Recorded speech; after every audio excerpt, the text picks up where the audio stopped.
sean todas y todos bienvenidos una vez más a su podcast favorito, Conciencia FAPSI, el podcast donde conocemos a todas y todos los investigadores de la Facultad de Psicología de la Universidad Autónoma de Nuevo León.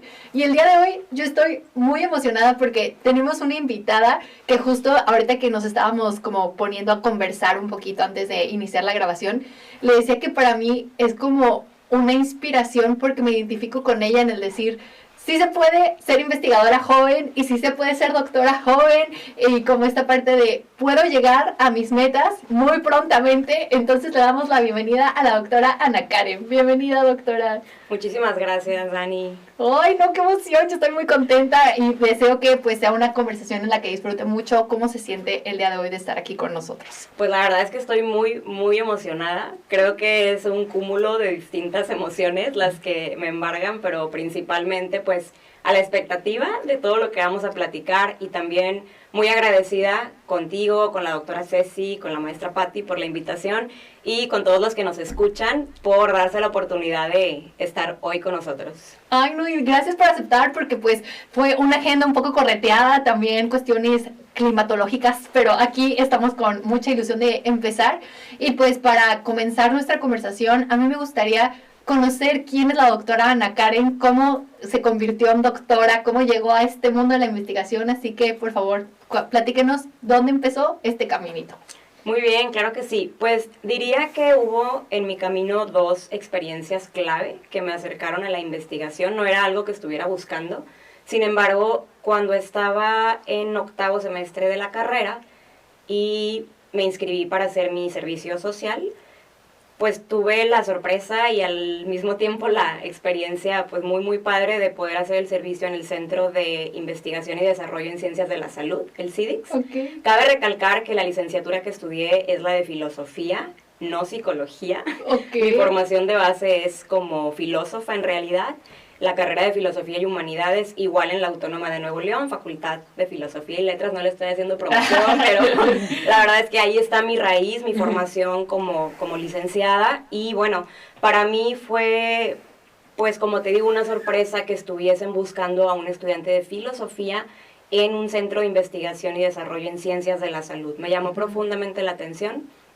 El servicio consistía en ocupar una plaza en la unidad de bioética del centro. Okay. Entonces a mí me entusiasmó muchísimo la idea, fue una experiencia muy padre y que además, no es por echarme flores, pero pues fui la primera del Colegio de Filosofía y Humanidades que ocupó la plaza y de ahí de alguna forma se abrió el camino para que otros compañeros llegaran en otros semestres. Entonces, bueno, ¿por qué digo que esto fue una de las experiencias que me acercó a la investigación? Porque aunque mi tarea era un tanto más, vamos a decir, desde el punto de vista filosófico, reflexivo, los miércoles recuerdo que había seminarios de investigación de los diferentes departamentos del centro y ahí me tocó escuchar a diferentes médicos o profesionales de la salud de las facultades de aquí del campus, pues cómo presentaban sus proyectos de investigación en distintas áreas y yo veía la pasión con que lo hacían y me parecía algo complejo, pero a la vez empezaba ya como que a llamarme un poquito la atención. Y bueno, otra experiencia fue ya un poco más adelante cuando me decidí a hacer una maestría y justamente pues tomé la decisión de hacerla aquí en FAPSI, que la verdad fue toda una experiencia. Al principio tenía mis resistencias de llegar aquí a la facultad, más por un tema como disciplinar y por mi formación de base, pero la verdad es que pasó muy poquito tiempo para que cambiara de opinión y me enamorara de la facultad. Y pues fue en maestría también cuando tuve este segundo acercamiento, porque aunque digamos que la maestría que estudié, que es la de docencia, tenía un enfoque más profesionalizante y no de ciencia básica, aún así, al profesor al que a mí me tocó acercarme para hacer mi producto integrador final o tesis, pues me planteó algo que realmente era como de ciencia básica. Entonces ahí aprendí y bueno, fue la manera en la que me acerqué, luego ya con el doctorado. Y te paso la palabra porque ya hablé un chorro. No, al contrario, yo te escucho y como que también Me encanta escuchar esta multidisciplinariedad en el sentido de decir, la investigación no está determinada solamente a una licenciatura o solamente si eres de ciencias de la salud, solo puedes formarte como investigador en ciencias de la salud, como esta diversidad de pensamientos y decir, claro, la filosofía pues es muchos dicen la raíz de la psicología, ¿no? Entonces como esta unión, y te escucho y no, al contrario, gracias por cederme la palabra, pero me deleitaba mucho como esa conexión entre como los tres momentos de tu formación profesional, ¿no? Entonces, pues también otra pregunta orillada a esto es, ok, llegas al doctorado, sabemos que tu doctorado, porque nos pasó su currículum, tu doctorado también tiene esta acentuación un poquito más en la parte educativa, pero ¿cómo fue que empezaste ya a generar este como caminito de quiero irme formando en esta línea de investigación, quiero ir haciendo esto, porque se van a sorprender que no tiene que ver con la educación? Entonces, cuéntanos un poquito de eso. Bueno, creo que algo que hay que decir es que los programas doctorales en general, y creo que no solamente puedo hablar aquí por el contexto de Monterrey o de México, sino pues el contexto global, los doctorados tienen una orientación desde el punto de vista de la investigación de ciencia básica, aun y cuando se oferten como profesionalizantes, o al menos así me pasó a mí, o es lo que yo puedo decir, porque aunque el programa de doctorado en psicología, con orientación en psicología y educación, parecía estar orientado a la aplicación del conocimiento, de pronto también los mismos profesores te daban oportunidad de hacer algo de ciencia básica. Entonces me pasó algo parecido a lo de la maestría, ¿sí? Que de pronto mi proyecto se orientó hacia la generación del conocimiento y no solamente o no a la aplicación de. Entonces, de alguna manera fue darle seguimiento a lo que en maestría ya se me había planteado a través del programa doctoral.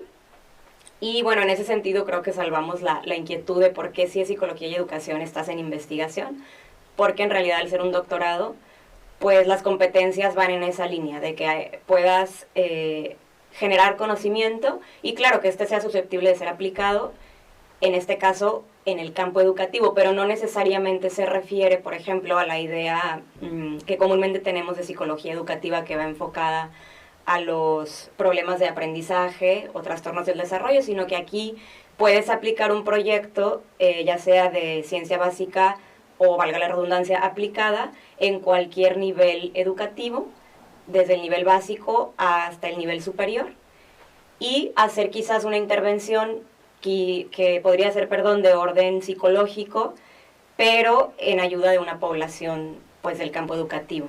En mi caso, la tesis de doctorado era un modelo explicativo del ciberacoso en adolescentes escolarizados, es decir, jóvenes de preparatoria. Y en ese sentido, bueno, se cumplía la parte de trabajar con una población educativa y la parte de generar conocimiento porque era un modelo explicativo. Claro, y creo que al final también gracias como por esta retroalimentación, porque justo uno piensa en psicología educativa y dice, ay, pues vamos a ver temas de desarrollo de programas de aprendizaje o temas con poblaciones justo a lo mejor que tienen esta dificultad para adquirir ciertos conocimientos, pero justo aquí abres como una ventana de posibilidades de decir es que pues al final muchas veces el acceso que tenemos como investigadores en un centro de educación, pues tu población son personas escolarizadas, ¿no? Entonces, como que valioso saber que justo simplemente es como también enfocarlo a una población que está estudiando. Entonces, qué interesante y también qué oportuno este tema, porque creo que también el ciberacoso es algo que pues desafortunadamente, aunque se sigue investigando, pues sigue prevalente en nuestra sociedad actual y más con las redes sociales. Pero de ahí, ¿qué fue el siguiente paso? ¿Qué encontró? ¿Qué pasó? Que dijo, de aquí me voy a seguir. Sí, bueno, ciertamente, como dices, el ciberacoso es un problema actual con una prevalencia aproximadamente, al menos cuando estudié este tema, del 40% en población tanto mexicana como de otros contextos. Es un problema que se empezó a estudiar aproximadamente hace 30 años, ¿sí? ¿Qué? Sí, así es.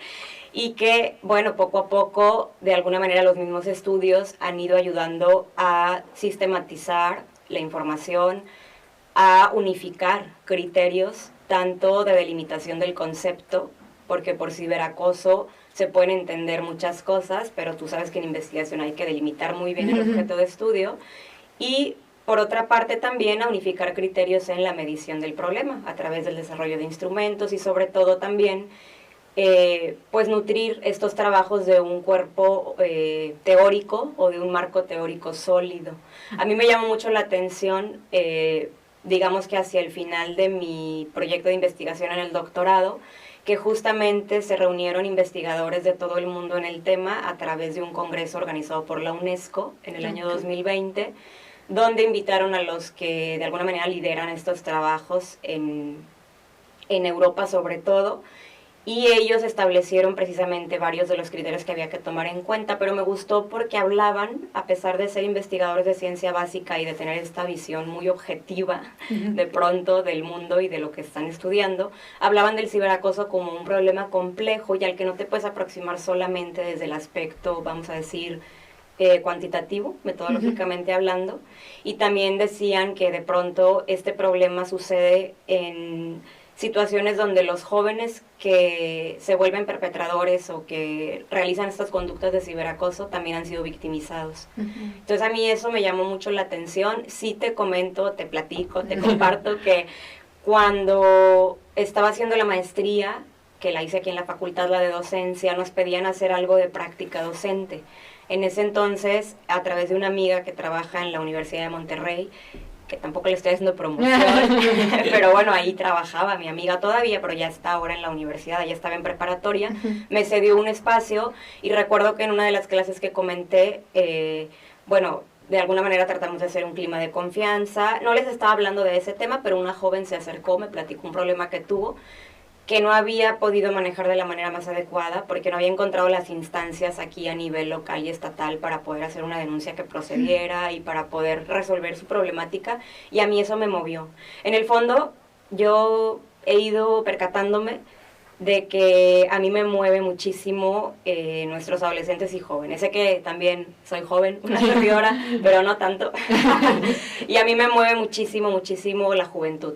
Los adolescentes, los jóvenes, sus problemáticas, inquietudes, sus preguntas, sus necesidades. Entonces creo que desde ahí, y aprovechando que en el cuerpo docente, tanto de la maestría como del doctorado, había profesores que trabajaban el tema, fue que decidí trabajar en él. Y luego, digo, como vamos a ir viendo, pues sí he ido virando también hacia otras temáticas que también son de un gran interés para mí. Pero en ese momento creo que respondió a ese evento concreto, donde yo me pregunté, bueno, ¿qué puedo hacer para ayudar a nuestra juventud aquí en el contexto local? Ok, y creo que también la investigación surge de un interés personal. O sea, creo que todos los investigadores que hemos tenido aquí la oportunidad de conocer, como que les mueve algo más que solo la cuestión intelectual. De verdad hay como un fueguito adentro de esto es lo que me motiva a conocer más y quiero aportar más a este tema.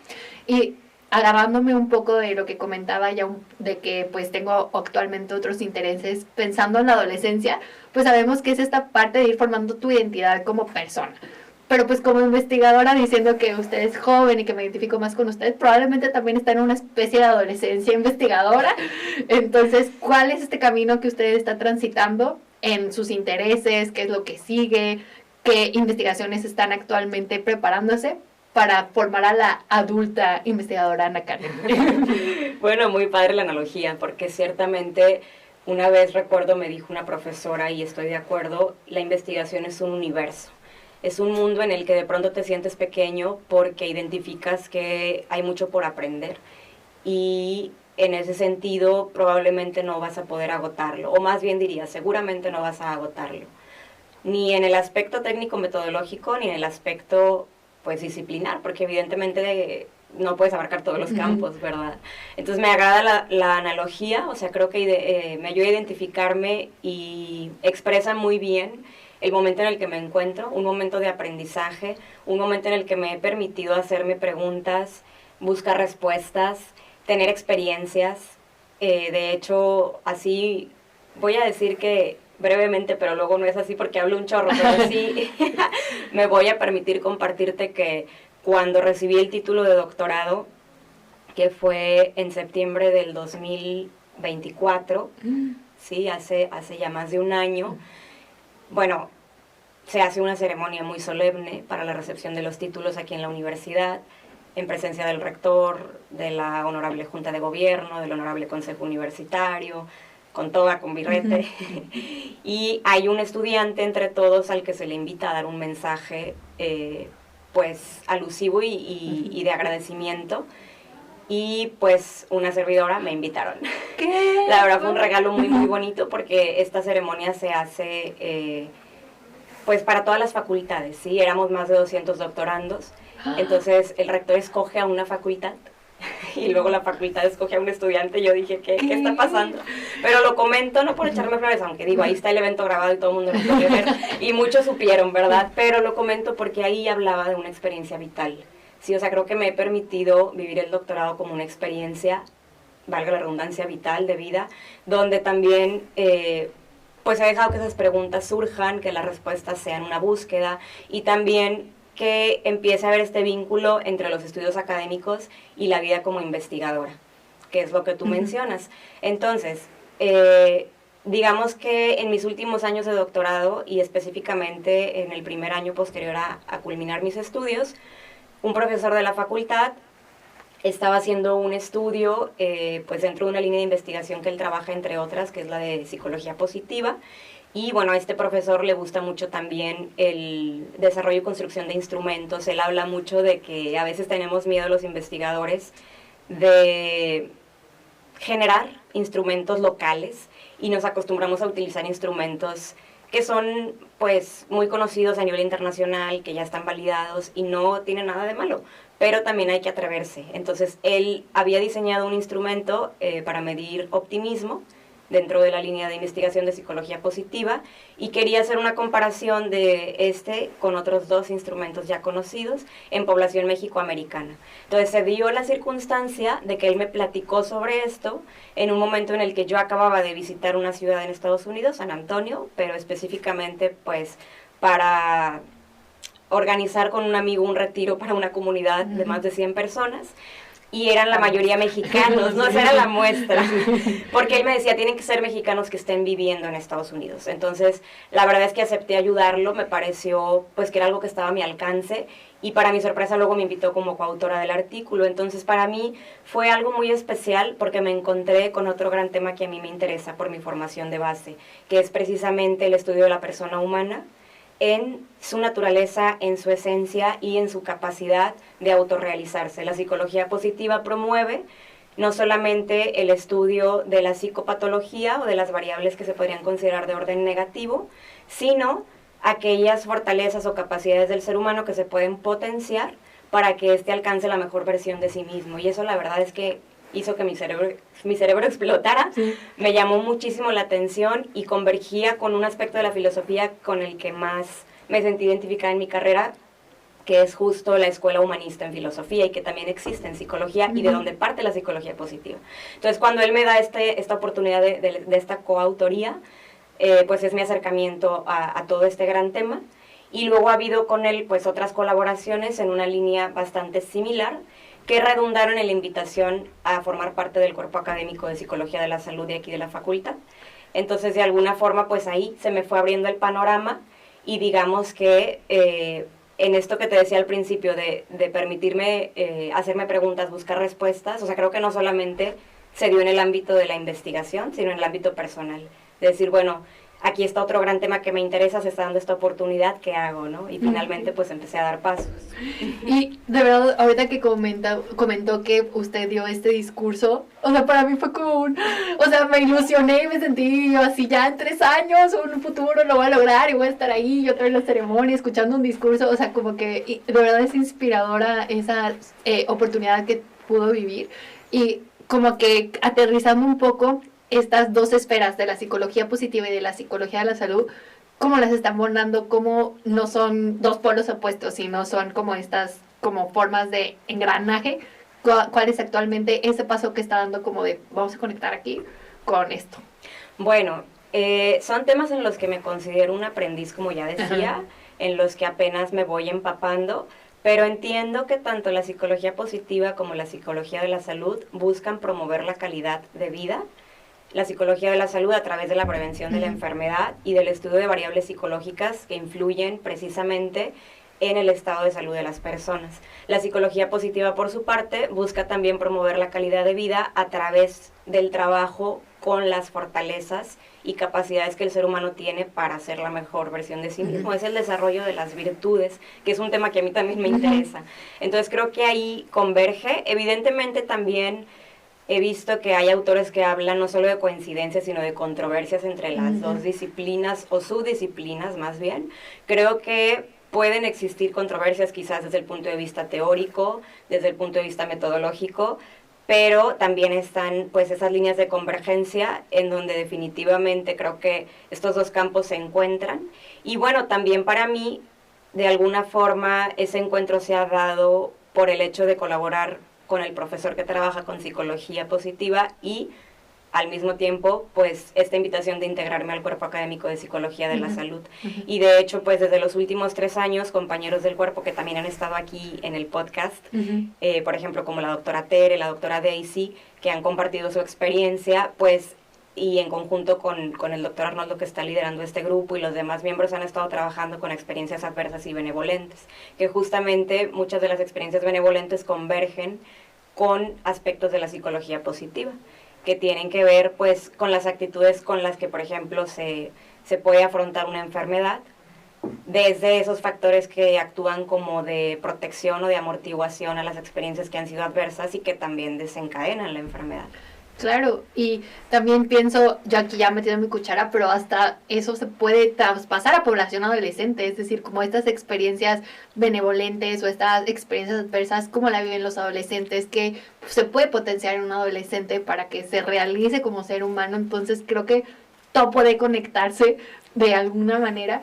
Y también como para ir llegando como a este punto de cierre, no queremos que se acabe esto, pero para irnos perfilando para allá, ¿qué preguntas tiene la doctora Ana Karen? Ahorita escuchamos que tiene varias y que es una persona, al final del día, filósofa, llena de conocimiento por aportar, pero por aprender también, que surgen en su corazón. De decir, yo como investigadora, la pregunta que en este momento quiero resolver es esta. Bueno, muchas gracias, Dani, por darme el espacio de compartir todavía más preguntas de las que ya tengo, porque la verdad es que esto es así. O sea, mi experiencia en el encuentro con la investigación, si al principio quizás fue un poco más técnica, académica, llena de temores, pues se ha ido convirtiendo en esta experiencia vital en donde simplemente te dejas sorprender y asombrar. Que, permítanme que lo diga, pero para los filósofos el asombro es básico. Tienes que maravillarte de la realidad y preguntarte por ella, ¿sí? Desde un punto de vista general, pero también desde un punto de vista científico. Entonces hay una pregunta que sí me está realmente removiendo mis adentros y que no es nueva ni para mí ni para la humanidad. Y creo que, y esto me hace sentir muy contenta, creo que cabe, al menos inicialmente, dentro de posibles líneas de exploración de la psicología de la salud en general y que podrían ser exploratorias para el cuerpo académico de Psicología de la Salud aquí en la facultad, al que ahora también pertenezco. Y la pregunta es, ¿qué relaciones existen entre la salud, las emociones y la espiritualidad? Sí, ¿por qué digo que no es nueva la pregunta? Mira, realmente pensaba en esto hace ratito y pido perdón también a los que nos escuchan si me estoy extendiendo mucho en cada respuesta, pero estoy muy emocionada y me encanta el tema y me gusta mucho hablar. Pero realmente cuando uno se pone a estudiar la historia se da cuenta que desde las culturas más antiguas, desde las que ni siquiera tenemos a lo mejor evidencia escrita, hay una pregunta por el tema del espíritu, hay una pregunta por la naturaleza del ser humano, ¿sí? Y las respuestas que se intentan dar a la pregunta desde estas culturas más antiguas, luego pasando por ejemplo, los griegos, los romanos, la época moderna, etcétera, pues atraviesan primero, vamos a decir, un plano biológico, es decir, se descubre la realidad corpórea, que evidentemente pues se ha desarrollado a través de la medicina. Tú eres nutrióloga, sabes de este aspecto biológico, pero luego llega un momento en el que justamente con ayuda de los filósofos pues se empieza a plantear que el ser humano no es solamente un ser material, corpóreo, sino que es un ser espiritual. En sentido amplio, espiritual se contrapone a lo material, y ahí podríamos hablar tanto de la dimensión psicológica como de la dimensión afectiva y social, ¿sí? Pero también en sentido estricto la palabra espiritual nos pone delante de una pregunta que sobre todo tomó fuerza en la época medieval, que es la pregunta por la posibilidad de que el ser humano se relacione con un ser distinto a él, distinto en sentido radical, con un ser superior, ¿sí? Y alguien podría pensar que esa pregunta se quedó en el medioevo. La verdad es que no. O sea, ciertamente hay una época, sobre todo moderna y posmoderna, que de alguna manera comienza a dar, vamos a decir, elementos para separar, o sea, para crear una distinción entre lo que la razón puede conocer y lo que ya le toca a la esfera de la espiritualidad o de la religión, pero eso no significa que sea un tema que haya que suprimir. De hecho, se ha visto a través de diferentes historiadores y sociólogos contemporáneos que en la época en la que nos encontramos en este momento, en este siglo XXI, renace con mucha fuerza esta pregunta por la dimensión espiritual del ser humano, no solo en sentido amplio, que repito, sí se puede tomar así, solamente hablando como de lo psicológico y lo afectivo, sino también en sentido estricto, que es esta parte de la posibilidad, de relacionarte pues con un otro con mayúsculas, así se dice en filosofía de la religión y en psicología de la religión. Entonces, digamos que para contestarte a la pregunta de manera más concreta y retomando lo que decía al principio, sobre todo acotándolo pues a este grupo en el que me estoy integrando de psicología de la salud, a mí me interesaría conocer las relaciones entre la salud, las emociones y la espiritualidad, o ver qué papel juega la espiritualidad en el restablecimiento de la salud, en la prevención de enfermedades o en el desarrollo de actitudes que se pueden considerar positivas y que sobre todo pues desencadenen o promuevan la calidad de vida.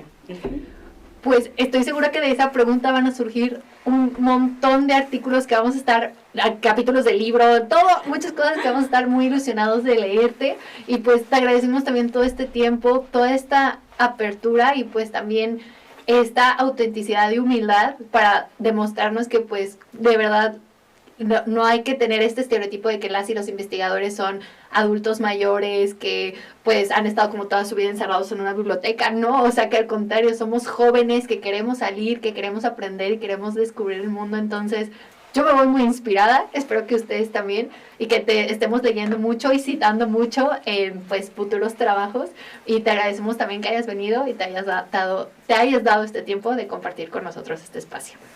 No, pues al contrario, Dani. Digo, ahorita que decías lo de los adultos mayores, me quedé pensando que de alguna forma quizás, no sé si misteriosa, como que estuve mencionando un profesor sin decir su nombre, es el doctor Cirilo. Yo creo que todos lo conocemos y además lo queremos mucho, el profesor decano aquí en la facultad, que fue director también.